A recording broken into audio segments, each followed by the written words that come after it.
কেমন আছো সবাই? আজকে হচ্ছে মার্চ মাসের ২৬ তারিখ, বিকেল এখন ওই ৫:৩০ মতো বাজে। দুপুর ৩টের দিকে আমি আমার ব্যাগপত্র নিয়ে দিদির বাড়িতে চলে এসেছি। আর এদিকে একটা টোটো বলা হয়েছে, কারণ আমাদের এই ৪ জনের এতগুলো ব্যাগ হয়েছে যে সেগুলো আর হাতে টানতে টানতে বাস স্ট্যান্ড অবধি নিয়ে যাওয়া সম্ভব নয়।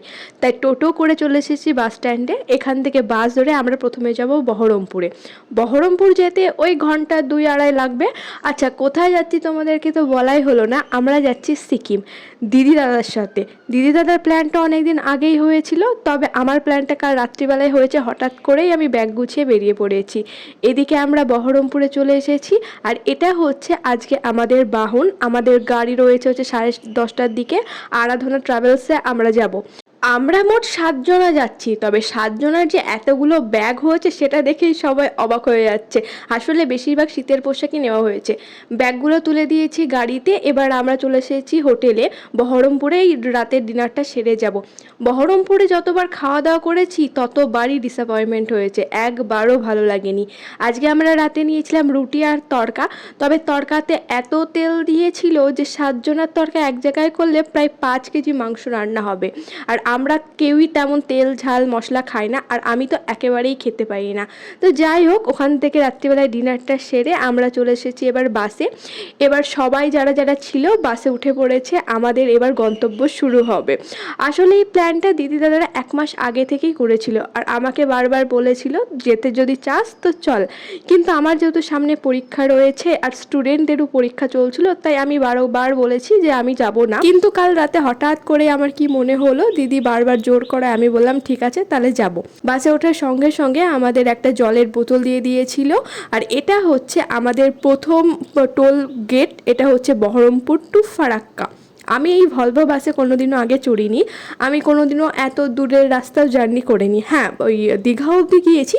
আমার দিদি দাদার হাত ধরেই প্রথম সমুদ্র দেখা, আর ওই দিদি দাদার হাত ধরেই প্রথম পাহাড় দেখা। হ্যাঁ, আমি জীবনে এই প্রথমবার পাহাড় দেখব। এটা হচ্ছে ফারাক্কার যে ব্রিজটা, সেটা আমি প্রথমে ভেবেছিলাম, কিন্তু সেটা নয়। আর এটা হচ্ছে আমাদের দ্বিতীয় টোলগেট, সম্ভবত ফারাক্কা টু শিলিগুড়ি। আর তারপরে আমরা চলে এসেছিলাম ফারাক্কা ড্যামের ওপরে। এই ড্যামটা দিয়ে যাচ্ছিলাম, আমার মনে হচ্ছিল একটুখানি যদি গেটটা খুলে দিই তাহলে আমাদের পাশের দেশটা পুরো ভেসে যাবে। তারপরে আমাদের গাড়িটা একটু হল্ট করেছিল রাত্রি ওই 1-2টোর দিকে। যত সম্ভব মালদা ছাড়িয়ে। আমি না চলন্ত বাসে একদম ঘুমোতে পারি না। মানে ওই সবাই হুট করে ঘুমিয়ে যায়, নাক ডাকতে শুরু করে দেয়, আমার সেটা হয় না। আমি ওই ভোর 3-4টের দিকে একটু ঘুমোবো, তখন যদি না ঘুমাই পরের দিন সারা দিন আর আমি শরীর চালাতে পারবো না। তবে ওই চলন্ত বাস ট্রেন এইসবে আমি একদমই ঘুমোতে পারি না। জোর করে হলেও ভোরের দিকে একটু ঘুমানোর চেষ্টা করি, নয়তো শরীর খারাপ করবে।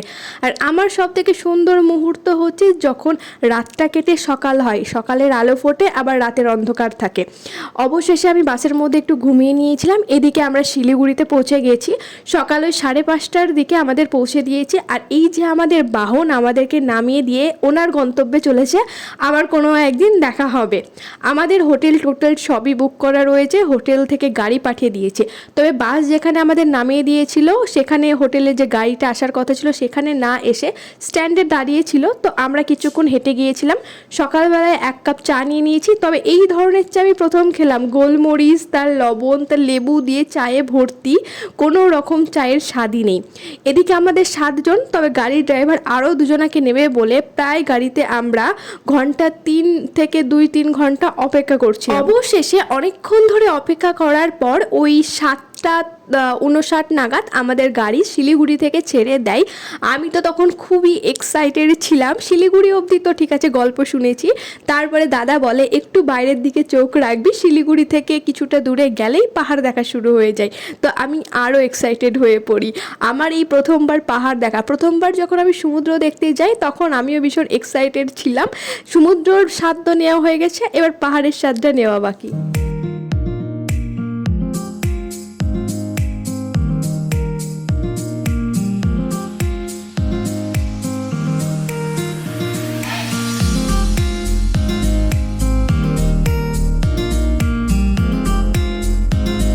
এদিকে আমরা শিলিগুড়ির জঙ্গলটা ছাড়িয়ে সেবক অবধি চলে এসেছি। এই সব আমি ছবিতে দেখেছি বা গল্প শুনেছি। এখন যে চোখের সামনে দেখতে পারছি তার আনন্দ অনুভূতি বলে প্রকাশ করা যাবে না।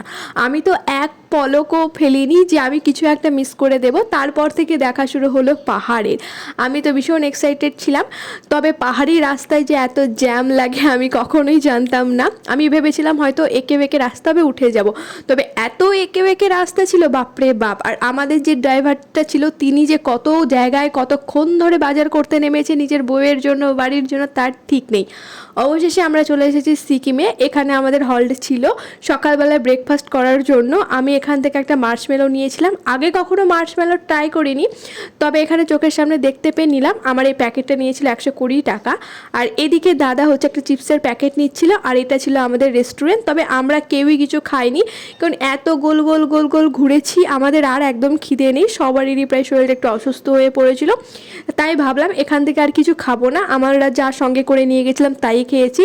আর এইখানে পাহাড়ের ওপরে একটা মন্দির ছিল। আমার এটার ভীষণ ইচ্ছে ছিল যে পাহাড়ের ওপরে যেসব মন্দির বাড়িগুলো হয় সেগুলো আমি নিজের চোখে দেখব, নিজের কাছে গিয়ে দেখব। আর আমরা যেখানে দাঁড়িয়েছিলাম সেই জায়গাটা কিছুটা এরকম ছিল, বেশ সুন্দর। এদিকে দাদারা খেতে বসেছিল। এখানে খাবার দিয়েছিল রুটি আর হচ্ছে পেঁপের তরকারি বা কুমড়োর তরকারি, একটু শাক। তবে খাবারটা ভীষণ বাজে ছিল, ভালোই হয়েছিল যে খাবারটা আমরা খাইনি। তারপরে আমরা একটু কুরকুরি খেলাম, তারপরে আবার আমাদের যাত্রা শুরু হলো। সম্ভবত 2023 সালে একটা বন্যা হয়েছিল সিকিমে, সেইখান থেকে উঠে দাঁড়িয়ে আবার সিকিম নিজের সৌন্দর্যে ফিরে এসেছে। আমার সব থেকে ভালো লাগছিল এই বাড়িগুলো, কি সুন্দরই না নিজের ছবি আঁকার মতো দেখতে লাগছিল।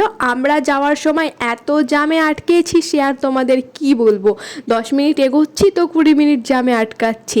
আর তার সাথে আমি আমার প্রকৃতির সৌন্দর্য উপভোগ করছি। আমার এই প্রকৃতি ভীষণ কাছে টানি। ওই শহরের কোলাহল জঞ্জাট থেকে আমি আমার প্রকৃতিতে বেশি ঘুরতে পছন্দ করি।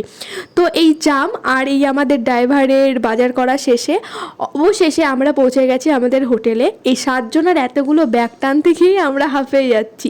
আমারই মনে হয় 2 না 3টে ব্যাগ ছিল। আসলে শীতের দেশ তো, বেশি করে গরমের জামা কাপড় নিয়ে এসেছি, তাই ব্যাগগুলো বেশি ভারীও হয়েছে আর সবার অনেকগুলো ব্যাগও হয়েছে। তবে একদম হোটেলের সামনে আমাদের নামায়নি, একটু দূরে নামিয়েছিল। ওই আমরা একটু হেঁটে চলে যাব, সামনে যে সবুজ হোটেলটা দেখছো সেটাই, এটা হচ্ছে কামাল হোটেল। আর আমাদের হোটেলে কোনো ব্যালকনি ছিল না, তবে হোটেল থেকে বেরিয়ে একটা সুন্দর ভিউ পাওয়া যাচ্ছিল। আর এটা হচ্ছে আমাদের প্রথম রুমটা। এখানে বেশ বড় সাইজের একটা বেড দিয়েছে, তার সাথে একটা কাভার দিয়েছে, এর ভিতরে বালিশ আর যে ব্ল্যাঙ্কেট হয় সেটা দিয়েছে। আমরা এখানে না 2টো রুম নিয়েছিলাম। তো এটা হচ্ছে প্রথম রুমটা। এখানে রয়েছে একটা মিরর, এই যে আমি সারাদিন জার্নি করার পরে। আর এখানে রয়েছে হচ্ছে একটা বাথরুমটা যেরকম হয় কোমোড সিস্টেম, আর তোমাদের দেখালাম না। এখানে রয়েছে একটা টিভি। আর এটা হচ্ছে পাশের রুমটা একটু ছোট। এখানে ডাবল সাইজের একটা বেড রয়েছে, তবে এই ঘরের লাইট সিস্টেমটা ভীষণই সুন্দর। বড় একটা জানলা দিয়েছে, আর এখানে দিয়েছে একটা হচ্ছে আয়না, আর আগেকার ঘরের মতোই দিয়েছে একটা কাবার্ড, আর তার সাথে একটা টয়লেট। তবে এই ঘরের টয়লেটটা একটু ছোট, আগেকার ঘরের টয়লেটটা একটু বড়। এদিকে আমাদের একটা সাবান দিয়ে দিয়েছে। চলে এবার স্নান করে নিই। সেই কাল বিকেল 3টের সময় বাড়ি থেকে বেরিয়েছি। আমরা যখন গ্যাংটকে যাই তখন গ্যাংটকের তাপমাত্রা ওই 15 ডিগ্রি সেলসিয়াস মতো ছিল। তবে এই তাপমাত্রাকে উপেক্ষা করে আমি প্রথমে স্নান করে নিয়েছি। আমার এই স্নান করা একটা হ্যাবিট। আমি বাড়িতে থাকলেও যতই ঠান্ডা পড়ুক আমি স্নান অবশ্যই করি, যতক্ষণ আমার শরীর একদম কাবু হয়ে যাচ্ছে। তবে চুলগুলো এখানে শুকোচ্ছিলাম, বেশ সুন্দর হাওয়া উঠেছিল, তার সাথে বেশ মিষ্টি রোদ ছিল। তারপরে আমাদের দুপুরে লাঞ্চ করতে দিয়েছিল। লাঞ্চে ছিল ভাত, ডাল, পাঁপড় ভাজা, বাঁধাকপির তরকারি আর মাছ। এই প্রথম আমি সিকিমের খাবার স্বাদ নিলাম। হ্যাঁ, সে স্বাদের কথা তো আমাদের কী বা বলবো। এটা হচ্ছে আমাদের রুমটা বা হোটেলটা, আর এটা হচ্ছে সামনেটার ভিউটা। এখান থেকে পাহাড়, বাড়িঘর সুন্দর দেখা যাচ্ছে, তার সাথে হাওয়া এবং মিষ্টি রোদ। তারপরে বিকালে আমরা একটু রেডি হয়ে গেছি, মানে ওই সকালে যে হাইনেকটা পরেছিলাম তার উপরে আমি একটা সোয়েটার গলিয়ে নিয়েছি। তো এই হচ্ছে আজকে আমাদের বিকালের রেডি হওয়া। আমরা আজকে কোথাও যাব না, শুধুমাত্র গ্যাংটকেই থাকবো। তো গ্যাংটকে হোটেলে বসে বসে কী করব, তাই আমরা সবাই মিলে ঠিক করলাম এমজি মার্কেটে যাব। এমজি মার্কেট আমাদের হোটেল থেকে ওই হাঁটা পথ 15-20 মিনিট এরকম হবে। তো আমরা কোনো ট্যাক্সিই নিইনি, সবাই ভাবলাম চলো রাস্তাঘাট উপভোগ করতে করতে যাই, দেখতে দেখতে যাই। তবে দেখতে দেখতে যেতে গিয়েছে আমাদের এত হালাত খারাপ হবে আমরা বুঝতেই পারিনি। চড়াই চড়তে গিয়ে আমার হালুয়া একদমই টাইট হয়ে গেছিলো। তবে হাঁটতে হাঁটতে এদিকে এমজি মার্কেটে পৌঁছে গেছি। তখন আমরা যখন যাই তখন এখানে অনুষ্ঠান হচ্ছিল, সাথে এখানে ভীষণ স্টল দিয়েছিল, জামা কাপড়, জুয়েলারি, বিভিন্ন ধরনের খাবার, অনেক রকম স্টল দিয়েছিল। এমজি মার্কেট এতদিন গল্প শুনেছি, মানুষের মুখে শুনেছি, ছবি দেখেছি, তবে এখানে আমি নিজে এখন যেতে পেরেছি। আমি তো ভীষণ ভীষণ ভীষণ আনন্দ করছিলাম, ভীষণ উপভোগ করছিলাম জিনিসগুলোকে। তবে আমরা যেদিনকে যাই সেদিনকে যেহেতু একটা কিছু অনুষ্ঠান হচ্ছিল বলে এই জায়গাটা বেশি একটু ভিড়ভাট্টা ছিল, সাথে প্রচুর স্টলও ছিল। তবে আমরা কোনো স্টলেই যাইনি, কারণ এখানকার জিনিসপত্রের যা দাম, বাপরে বাপ, এখান থেকে জিনিসপত্র নিয়ে যাওয়া মানে প্রচুর টাকার খরচ। এদিকে দিদির ছেলের একটু প্রবলেম হচ্ছিলো, তাই আমি ওর জন্য একটা স্যানিটাইজার নিয়েছিলাম। এমজি মার্কেটে আমরা চলে এসেছি। আমি তো ভেবেছিলাম ওটাই মার্কেট, তারপরে দেখছি না, আমাদের যেরকম হাট বসে ঠিক সেই রকম একটা মার্কেট রয়েছে। তো দিদি এখানে হ্যান্ড গ্লাভস নিচ্ছিল, ও বাড়ি থেকে হ্যান্ড গ্লাভস নিয়ে আসেনি, ভেবেছিল এমজি মার্কেট থেকে নেবে। প্রথমে গ্লাভসগুলো 250 টাকা পিস বলছিল, তারপরে দুটোতে 200 টাকা নিয়েছে। দেখেছো বার্গেনিংয়ের কত স্টাইল। দিদির এই জ্যাকেটটা ভীষণ পছন্দ হয়েছিল, 500 টাকা বলছিল। তবে এটা হচ্ছে ওর সাইজ থেকে ছোট, বড় সাইজের ছিল না। আর আমি এই একটা হেডফোনওয়ালা যে কানে দেওয়ার জিনিসগুলো হয় সেটা নিয়েছি, এটা 100 টাকা নিয়েছে। তারপরে এবার উঠতে গিয়ে তো আবার সেই চড়াই, আমার হালো এমনি টাইট হয়ে যাচ্ছে। দিদিরা আগে উঠে গেছে, আমি আর একটা দিদি ছিলাম, সে তখন পরে উঠছিলাম।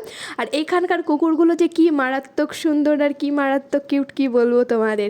এখানে না দুই দিকে প্রচুর স্টল বসেছে, তবে স্টলে আর ঢোকার সাহস করিনি, এত দাম কি আর নেব। এখানে সমস্ত কিছু খাবার, কিছু জুয়েলারি, কিছু জামা কাপড়, জুতো, এইসবের স্টল ছিল, যেরকম আমাদের ওই হাটে টাটে বসে সেই রকমই ছোটো ছোটো স্টল নিয়ে বসেছিল। আর এখানে না অনুষ্ঠান হচ্ছিল।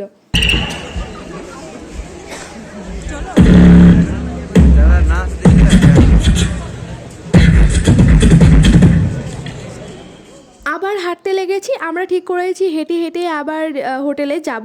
কারণ দেখো গাড়িতে চললে তো সেই হুশ করে চলেই গেলাম, চারিদিকের দোকানপাট, মানুষজন দেখতে দেখতে মজাই আলাদা। তো আমরা আবার ঠিক করেছি হেঁটে হেঁটেই যাব। সব থেকে সুন্দর এই দৃশ্যটা, পাহাড়ের গায়ে যেন মনে হচ্ছে তারাগুলো নেমে এসেছে, মানে ঘর বাড়িগুলোতে আলো জ্বলছিল। এই দৃশ্য দেখে যে কি চোখ জুড়িয়ে গেছিলো তোমাদের কি বলবো। হোটেলে এসে চা মুড়ি খেয়েছিলাম, রাত্রেবেলায় ছিল রুটি তরকা, সেই ভিডিওটা করিনি। আজকের মতো ভিডিওটা এখানেই শেষ